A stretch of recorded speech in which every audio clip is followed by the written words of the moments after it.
بسم اللہ الرحمن الرحیم مولاي صلی وسلم دائما ابدا علی حبیبک خیر الخلق کلہم۔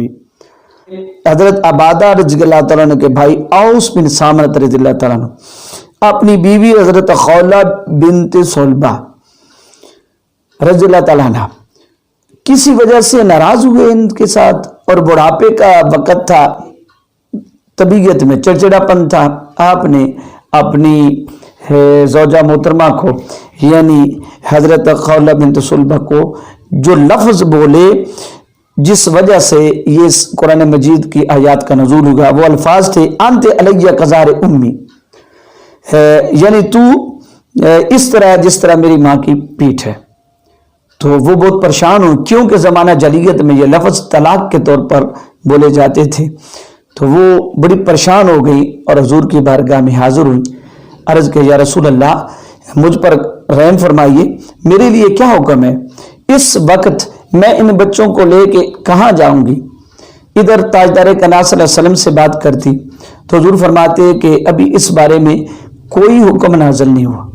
تو وہ ادھر آسمان کی طرف، دوسری روایت میں آسمان کی طرف منہ کر کے شکوہ کرتی اور کہتی اے پروردگار، میں بوڑھی عورت اس وقت اور اس حالت میں ان بچوں کو لے کے کہاں جاؤں؟ اگر میں خامد کے پاس چھوڑتی ہوں تو ظاہر ہے وہ بچے ضائع ہو جائیں گے، اپنے پاس رکھتی ہوں تو میں ان کو نان نفقہ ان کی جو کھانے پینے کا انتظام نہ کر سکوں گی۔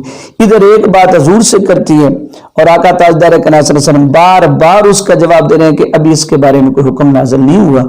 تو وہ دوسرے لمحے اللہ کی بارگاہ میں عرض کرتے ہیں یا اللہ، میرا قصور کیا ہے اور میں اس حالت میں کہاں جاؤں؟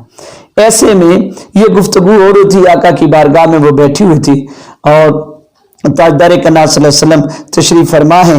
اتنے میں اللہ کریم نے جبریل علیہ السلام کو 28ویں پارہ جہاں سے شروع ہو رہا ہے سورۃ مجادلہ، یہ پہلی آیات کا نزول ہوا۔ تاجدار کائنات صلی اللہ علیہ وسلم نے ارشاد فرمایا جب جبریل علیہ السلام حاضر ہوئے، یا رسول اللہ یہ پیغام اللہ کی طرف سے ہے، تو آپ نے فرمایا یا خولۃ ابشری، اے خولہ تمہیں مبارک ہو، اللہ کی طرف سے پیغام آ گیا، جاؤ اپنے خمد کو بلاؤ۔ وہ گئی اور بلا لائی تو حضور نے ارشاد فرمایا کہ جاؤ اپنی بیوی کے پاس جانے سے پہلے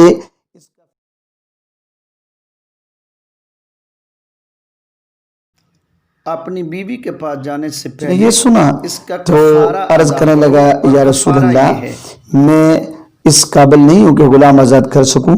تو تاجدار کائنات صلی اللہ علیہ وسلم نے ارشاد فرمایا پھر تم اس طرح کرو، 2 ماہ کے مسلسل روزے رکھو بغیر انقطاع۔ عرض کرنے لگے یا رسول اللہ، میں تو 3 مرتبہ دن میں نہ کھاؤں تو مجھے تو آنکھوں سے نظر کچھ نہیں آتا، یہ تو میرے لیے پاسبل نہیں ہے، ممکن نہیں ہے۔ تو آقا صلی اللہ علیہ وسلم نے ارشاد فرمایا پھر جاؤ 60 مسکینوں کو کھانا کھلاؤ۔ پھر اس نے عرض کیا یا رسول اللہ، میں اتنا امیر نہیں ہوں، اگر آپ میری کو مدد فرما دیں تو میں یہ کر سکتا ہوں۔ تاجدار کائنات صلی اللہ علیہ وسلم نے اپنے گھر سے 15 سا اس کو غلہ دیا اور اس نے 60 مسکینوں کو کھانا کھلایا۔ حضرت گرامی قدر، اس لیے ہمیں اپنی ازواج سے، اپنی بیویوں سے، اپنی وائف سے گفتگو کرتے ہوئے ان الفاظ کو استعمال نہیں کر سکتے جو الفاظ ہمارے لیے بعد میں پشیمانی اور شرمندگی کا باعث ہو۔ تو اس کو زہار کہتے ہیں، اور زہار ایک باقاعدہ اس کی تفصیل ہے، لیکن ذہن میں رکھنا کچھ ایسے الفاظ جو ہم عورتوں کے لیے استعمال کرتے ہیں ان سے زہار واقع ہو جاتا ہے، ہمیں ان الفاظ کا خیال رکھنا چاہیے۔ انشاءاللہ زہار کے متعلق پھر کسی ویڈیو میں تفصیلی گفتگو ہوگی۔ اللہ کریم ہمیں عمل کرنے کی توفیق نصیب فرمائے۔